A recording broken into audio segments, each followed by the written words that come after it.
So the first step of that intimidation process, I suppose, is that you self-censor, that you don't speak and you don't touch certain topics, or you're you're evasive because you fear reprisal.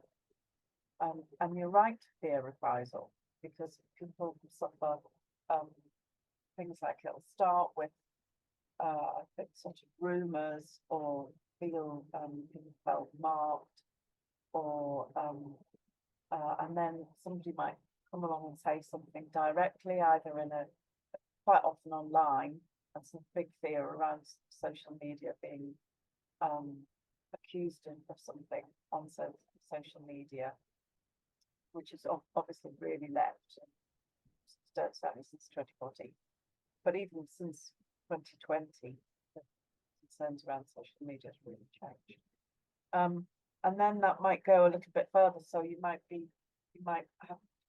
find yourself being investigated by a manager, or an organisation, and in some ways, if you are investigated, at least you've kind of got an opportunity to know what's going on, because quite often what happens in the arts is you're just dropped. And as you know, so many people are freelance that you might suspect that somebody's criticised you for an opinion, but it's quite difficult to prove that, because you're freelance, haven't been investigated. At least if you're investigated, you can see what is the issue. You know? So some of that experience of intimidations, you don't actually know what's happened, but you know something's happened. So that leads to kind of paranoia. You know, I mean, I sound paranoid saying it, but you know, you can imagine, we can all imagine ourselves in that scenario. And the problem is, many people have experienced it in the arts. So some of the case studies, you can see that people have lost contracts, careers have collapsed virtually. And one of the things that came out really strongly as well in the survey was whereas a few years ago it was, you know, people were experiencing harassment from colleagues. That has leapt up. That figure is much higher now than it was 5 years ago. So that's something really disturbing, that it's colleagues and friends, it's the people closest to you that are prepared to attack you, or intimidate you, or silence you. And then some of the stories are where nothing's actually happened. There hasn't been an episode, or there hasn't been, you haven't said anything. It just becomes a rumour, and then people avoid you. And the thing I find remarkable about the whole thing is that we do actually live in a democratic society in which we're encouraged to hold our own opinions, and to vote alongside them, and to operate in a democracy under a majority.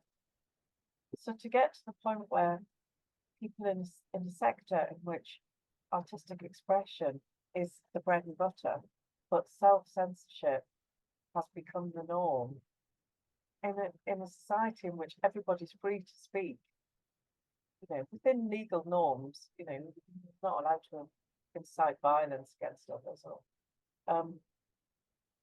that just seems extraordinary to me, that we've actually given that ground away in the very sector that should be celebrating it.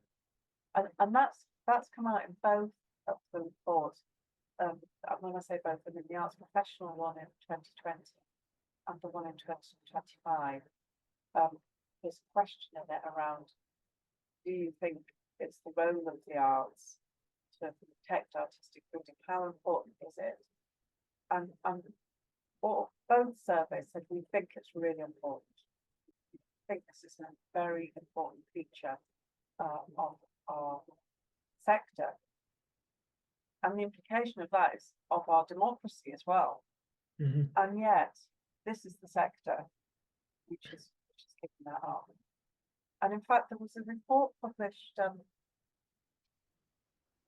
few days ago asking arts leaders about their experience of leadership as in the arts.